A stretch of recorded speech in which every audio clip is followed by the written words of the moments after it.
Test, 1, 2, 3. Test. Hi, Haley. Can you hear me?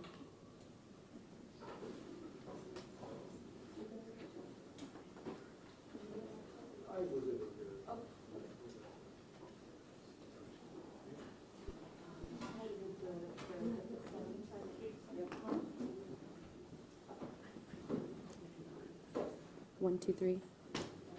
Hi. Hi. 1, 2, 3.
Are you ready? Are you ready? Does it sound good? Okay. Mic check. Mic check.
chief to be in, and then we'll have everyone come in to do this. If you weren't at the scene, what we are going to do when it comes time for questions is we're gonna have each outlet ask one. Dylan here will essentially point from left to right our way, and then each reporter again will be granted one question, and then we'll have them answer that way. So just raise your hands. We're going to answer questions. So, Yeah. yes. Any questions right now? We're just waiting for the. How far is the chief? He's supposed to be here any second. So it's going to be Police Chief Barnes, and then Fire Chief Carbon, and then Mass Mayor Satya Rhodes Conway, and then County Executive Melissa Agard. And then we'll take questions after that. All right. See you in a minute.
I know you're setting up. We're all going to have to walk right through here, so. Do you guys mind, like, doing right over there?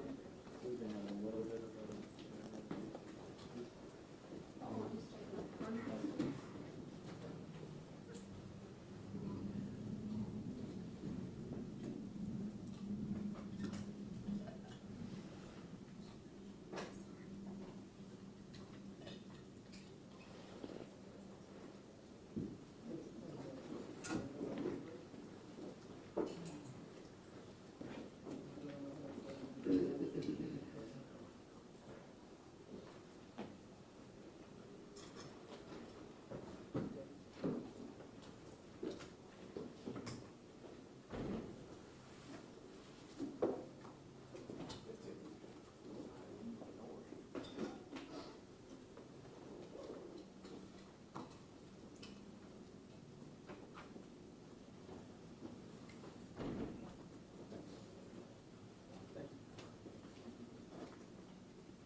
the part where, again, I would normally start by saying good afternoon and thanking you for being here, but under these circumstances, I'll just give you a minute to start your live streams or do whatever you need to do.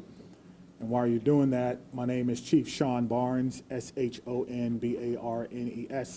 I'm currently the Chief of Police for the Madison Police Department. I'll be providing a brief update of the school shooting that we had today in Madison. There is some information that we're not going to release because it's still an ever-evolving situation. You'll hear from some of our representatives from our city and from our county. And behind me are a lot of people who came together today to make sure that the day ended well and that everyone else was safe. So with that being said, I'll go ahead and start my remarks. Today truly is a sad day for Madison and for our country. It is a day that I believe will live in our collective minds for a very, very long time. Here are the details. Today at 10:57 a.m., our team was called to the Abundant Life Christian School in reference to an active shooter. We know that 3 people are dead, including the suspect shooter.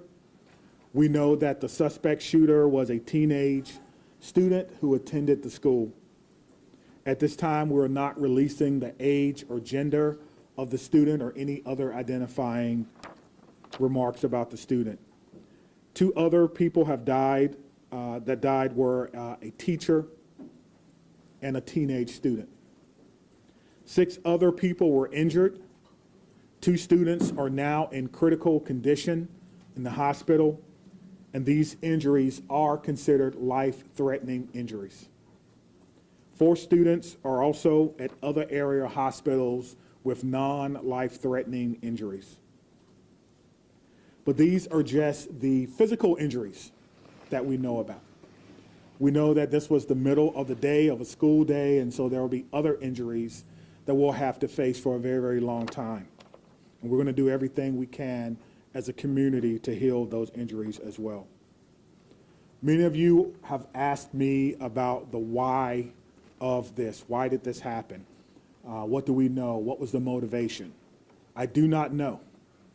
But I will tell you this, our detectives are working hard in the investigative process to find out as many answers as we can so that we can further prevent these things from happening, not only in this community, but in other communities around our country. I think we can all agree that enough is enough, and we have to come together to do everything we can to support our students, to prevent press conferences like these from happening again and again and again. The school building itself is clear. We have cleared the school. There's no other threats or danger to the community. We're in the process now of what we call reunification. And what that simply means is making sure that every student that was in the school is present and accounted for and returned to their loved ones. This usually takes a while, but we have practiced, unfortunately, and practice, and that's why we're able to reunify students with their parents within hours of a school shooting. The reunification is taking place at the Dean Clinic on Stoughton Road, and I certainly thank them for their help. Again, we need our public to find an alternate route. If that is your normal way home as we get closer to the end of the day, please be patient or find another route home. We're currently processing the scene. We're interviewing those who may have been witnesses, and we're obtaining search warrants to get additional information. And lastly, I want to just say thank you to everyone who's standing behind me, the organizations and agencies that they represent, the men and women of the Madison Police Department and Dane County Sheriff's Office who selflessly ran into a building not knowing what they were going to encounter. Many of you know this about me, but I started my professional career, if you will, as a public school teacher back in 1997. And I taught public school for 4 years. It was one of the greatest joys of my life before becoming a police officer. And I can tell you what a special place our schools are. With that being said, we owe it to our community to do everything possible to ensure that it's not only a special place, but a safe place as well. And we're going to continue to do that. So we ask for your patience as information is coming in. We will do the best that we can to bring you accurate and timely information, but we want to make sure that our public knows that we're working extremely hard on this particular incident. There are a lot of people involved, and certainly we're going to come together as a community. I'd like to bring up at this time Police Fire Chief Chris Carbon. Thank you, Chief Barnes. Before I start, the only thing I can say is this is not a place that any fire chief or any one of us would ever want to be, and I can't believe I'm standing here today talking about this incident. The fire department is a part of this community, much like all of the folks standing up here with me today. Our hearts are with and our arms are around everybody impacted today and everybody within our community. With that, I won't repeat the details shared by Chief Barnes, but I will share with you the fire department activity for today. Much like Chief Barnes mentioned, at 10:57, we were also dispatched with Engine 5 and Medic 5 to the same location.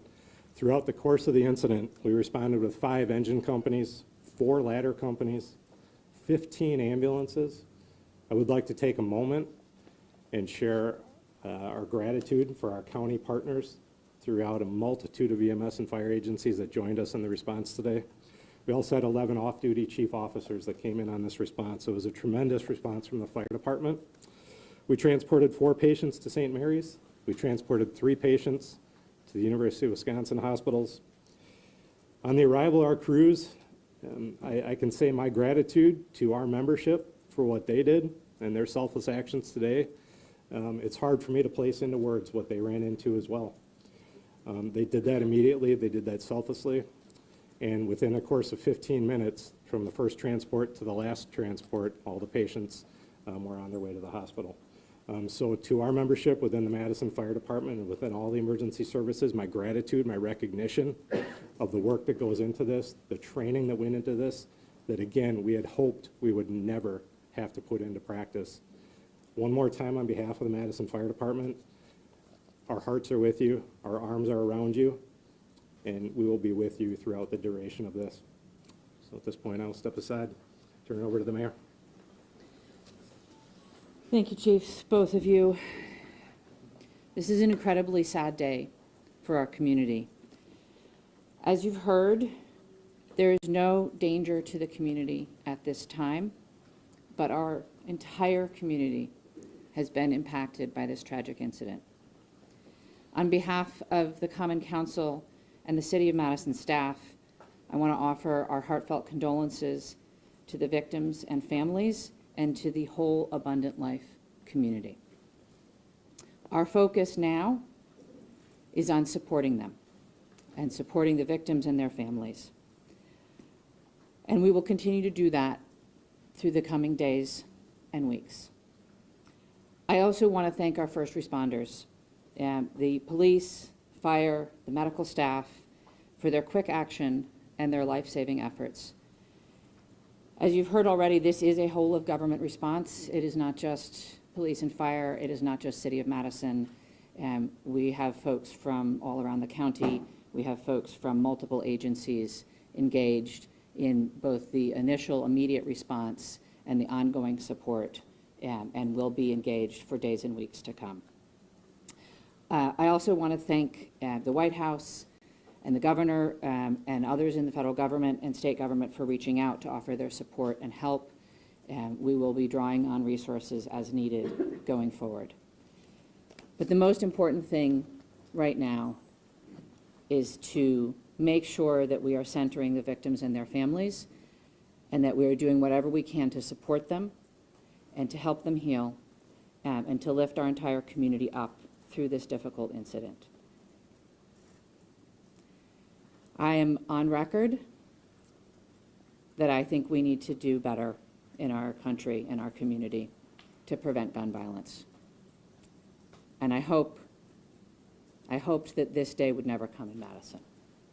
It is not something that any mayor, any fire chief, any police chief, any person in public office ever wants to have to deal with. And so I will ask our entire community and our entire country to do whatever we can to make sure that no public official ever has to stand in this position again. And now I'll invite the county executive to the podium. Good afternoon, everyone. Today, our community is reeling from the heartbreaking and senseless tragedies at Abundant Life Christian School in Madison. As a mom who received a text from her son at a high school here in the city of Madison wondering if he was safe, I can tell you, this hits you in the gut. Our community is better than this. Our country is better than this. Cannot continue. My heart goes out to the victims and their families and the students and the educators, and the list goes on and on. Every one of us is affected by this unimaginable and unacceptable violence that has hit our community today. School community. The Sheriff's Department, the Department of Emergency Management, Department of Human Services have all been on the front lines. My phone has been ringing from people across our state and our nation asking what it is that they can do to help our community. And right now, it is our time to be committed to supporting this school, these students, and these families, and our first responders who went into that building during this devastating time. We must work closely with our law enforcement officers and first responders, mental health professionals, community leaders, and policymakers to ensure that we are taking care of one another. No community should ever have to endure such a tragedy. And my administration is going to do everything that it can to provide assistance to those who have experienced this devastating loss, and also do everything that we can to prevent such tragedy from occurring.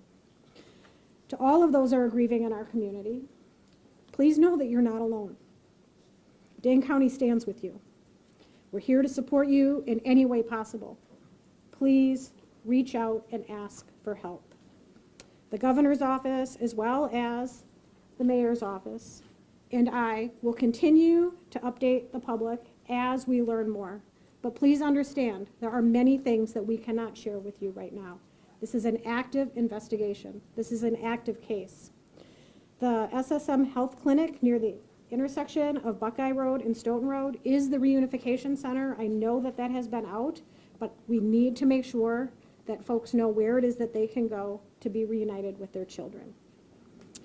Again, in the coming days, we are going to make sure that we are supporting those that have been most impacted by this. But folks, reach out, ask for help.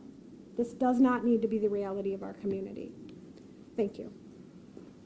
All right, we'll start over here with questions. Just raise your Can you hands. tell us, how did this unfold? Can you give us a bit of a timeline, how your officers got into the building? Sure. We received a call at approximately 10:57 a.m.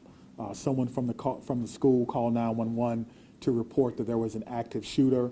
That means something different to us, obviously. There's different protocols that go out, tone alerts even, so that even if officers are busy doing other things, they respond. One of the things that I do want to note is that our training center is about 3 miles from there. We have special event team medics, those that work with the fire department, responded to this particular scene from their training day. So what began as a training day became an actual day. And so that's how this call originally came in. Nicholas, did you have a question? What can you tell us, if anything, more about this shooter and what their motivations were, or have you made contact with their family members? Anything updated on that? Sure, there's nothing new that I can tell you about the shooter at this time. Again, as difficult as today is, that's still someone's child that's gone. That's still someone that has to deal with what happened today. And so we want to make sure that we can ensure as much cooperation as we can. You asked me about why, as I stated before. I don't know why, and I felt like if we did know why, we could stop these things from happening. But what I will tell you is, as soon as we are done with the investigation, any information that we uncover that will not compromise the safety of anyone involved or compromise the confidentiality of any of these children that are involved, we'll tell you. I just ask for your patience. All right, over there, sorry, go right ahead. Chief, what kind of gun was used today? We know it was a handgun. We know a handgun was recovered. All right, sit down right there. Was the shooting confined to one classroom, or did it spread out throughout multiple? We know it was confined to one space. I do not know if it was a classroom or a hallway. One of the things that we've gotten very good at, certainly different from in my day, is that if you do not need to be in a crime scene, you do not need to go to a crime scene. And so the crime scene and those persons who were involved, they have that crime scene locked down. I did not go or enter into that crime scene. But if you can imagine, most schools, the students go together, but they are segregated. So on each different floor, in each different group. And so there's no evidence that anyone else was injured that was not in the age group. Danielle? What can you say at this time about how school staff responded when the shooting started? I cannot speak to how the school staff responded. You know, we did have injuries, but it could have always, of course, had additional injuries. I do not know what the school's protocols are. Again, this is a private Christian school. I know that we have a very good rapport with MMSD, Madison Metropolitan Schools, public schools. So we have done trainings for them before, but I would assume that most of the teachers have the same or some similar type of training as a part of their certification. There's conflicting reports online about how many students are enrolled at the school. Can you confirm approximately how many students attend the school? I do not know how many students attend the school, but their website says that they serve about 200 families. Right in the back, White. What kind of support systems are going to be made available to people who are affected by this attack? That's a good question. As you heard from our mayor and our county exec, we have services within our government that will be made available to them. I have a lot of confidence that they're going to follow through on that, and we'll make sure that that persons who need to. Do you guys want to speak to that? So, Dane County Human Services, as well as the Red Cross and other consolidated agencies, are already on scene. And we will continue to be on scene, and those resources will be bolstered. Again, please reach out. You are not alone. We are going to navigate this together, and there are people who are affected by this trauma who are not in the reunification center or at the school. We need folks to be reaching out because we do have resources available. Did you know if Abundant Christian Life School, did they have a school resource officer employed? It's not my knowledge that they had a school resource officer. That if they did, it would be a police officer, and I know where they all are, and they're not in the schools right now. Dixie in the back there. So in terms of witnesses that you mentioned about investigation, what is that looking like, and how many Sure. witnesses are you guys speaking of? Sure. So the detectives will talk to anyone who may have seen this particular event unfold, anyone that may have been unfortunate to hear something. They will be talking to them. It's my understanding that that's in process now, and everyone is cooperating fully. That will give us an idea of not only what unfolded, but it could answer the question to motivation, because again, the students who unfortunately had to witness this. But that's not something that we want to rush. We're not going to interrogate students. We're going to give them an opportunity to come in and speak to what they may have saw when they feel ready, which is why some of these questions can't be answered right now. All right, Spectrum Road. How do you reassure the community that it's still okay to go back to school? I mean, everybody's got kids, and I think, maybe it happened at this school, but there's everybody that's got a kid anywhere, right? This in Dane County, it's gonna be hard. Yeah, I think you're asking me, how can I say 100% that no child will ever be harmed in school? I can't. No police chief can. But all I can tell you is that we have systems in place so that if something happens, we can respond like we did today. I can tell you that our mayor and our county exec has committed resources to not only public health, but also mental health. I can tell you that every teacher that I've ever had contact with at MMSD cares deeply about their students. Every staff member, I talk to staff members all the time, who tell me things that are going on in the schools and want to do whatever they can, even if it's under anonymity, to let me know that they want to have a safe school. So my reassurance to the public is that if you see something, say something. If you know someone who may be going through a difficult time, please reach out to someone. And I think what I can do is make sure that our police department is transparent and open and honest and inviting for people to call and give information. I think MMSD does an excellent job of that, and the same thing can be said for any other private school. If you want to give information or you need someone to talk to, I can promise you we'll have someone there to get that information. All right, then? Yeah. Understanding that this is a private school you may not be as familiar with, what can you tell us about some of the physical measures that are in place at this school, whether it's metal detectors, secure entryway, cameras, et cetera? Yeah, that's a good question. I've never been in this school, unfortunately. I'm not aware that there were metal detectors in the school. That's something that we can certainly look at. Most schools have some form of surveillance or public space cameras, but that will be, of course, part of the investigation process. Scott? Chief, can you clarify, you said 7 were injured, but 6 were hospitalized. Does that mean one's been treated at least? And secondly, is the shooter's family cooperating with the investigation? Yeah, so it's 2 questions, but let me try to handle the first one. So I'm trying to go back to my notes. So we do know that 1 person was pronounced at the scene, and so that may be the 7th person. But we can get you all that information just when we're done. I'll have my PIO give that to you so you can report it accurately. And what was your second question? Is the shooter's family cooperating? At this time, yes. So you have made contact with the shooter's family? We have. And what were the steps to do that? It's through the investigative process. Okay. Lauren?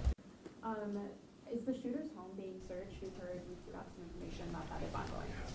Yes, obviously, once we have identified, we have initiated a search, but we think that search is either ongoing now or that search may be concluded. Of course, it's about safety. That's the first thing, making sure that people are safe, and then we'll go from there. This has been, this has been an amazing day for everyone. And so if you have someone who is deceased, who may have been a shooter, you want to make sure that their family is okay. You don't know. And so that is what we're doing right now. It is about the safety of everyone. This is going to be a long day for the Madison Police Department. We just want some of your patience. Are you aware, had the school had any prior threats? And then just, jumping off of that, do you know if the shooter had any prior contact with law enforcement? We do not know that the shooter had any prior contact with law enforcement, but I did do a check of the school. There were some calls, but they were like 911 hang-ups, things of that nature. There was nothing that suggested that the school was a place that violence would occur. Chief, I know that you mentioned that the shooter died of a self-inflicted gun wound. Did that happen before officers arrived at the school or when the shooter saw officers coming into the school? Yeah, so let me say that the cause and manner in which the shooter died will be determined by the inmate. But what I can tell you is the shooter was dead upon our arrival, police department arrival, and no officers fired their weapons. Okay? Lucas? What are these search warrants you're executing? Are they at the residence on like a device the shooter had? What do you, I'm sorry. The extent of the search warrants. Yeah, so the extent of the search warrant is to be able to go in a place that we don't have permission to be in and make sure that everyone is okay. And then if there's any evidence that we think we need to collect, we could only do that with the use of a search warrant. And so, again, we have to determine if there is evidence that we will need. Everyone wants to know what led up to this. Are there any additional threats to public safety? Is this person or was this person by themselves? There are a lot of questions that we want to answer, but we have to answer the safety questions first, and then we'll move on to some of the more investigatory questions. Are you in possession of any of the shooter's devices? I am not, no. Catherine? I'm wondering about metal detectors. You mentioned in the first meeting that you were not a fan, and that this school probably doesn't have them. And do you know other schools that do? Do you think that that's something we should start talking about, metal detectors in schools? I guess the question is, would you want your child to go to a school with or without metal detectors? I can't answer that. I Mine's can't. right now in a school Yeah, without them. yeah, absolutely. So the idea is to create the safest environment that we can without metal detectors. That is my answer. In the back there? Chief, this was a shooting at a Christian school right before the Christmas holiday. Can you address the impact of that? And is the Christmas holiday at all, in your belief, related to, as a motivation for the shooting? Yeah, so to the question of motivation, we don't know why, but to the question of so close to Christmas, we have a lot of people going to be impacted. If it's a Christian school, then obviously our holidays, our Christian holidays are very important to the students, very important. It's a time for family. Students probably getting ready to go out on break, and now the break will be a little less about celebrating Christmas than more about celebrating perhaps friends and loved ones and staff members who perhaps lost their life. That's why I'm asking everyone to, of course, keep Abundant Life Christian School in your thoughts and in your prayers, and we'll get a couple more, okay? Okay, real quick, Phoebe.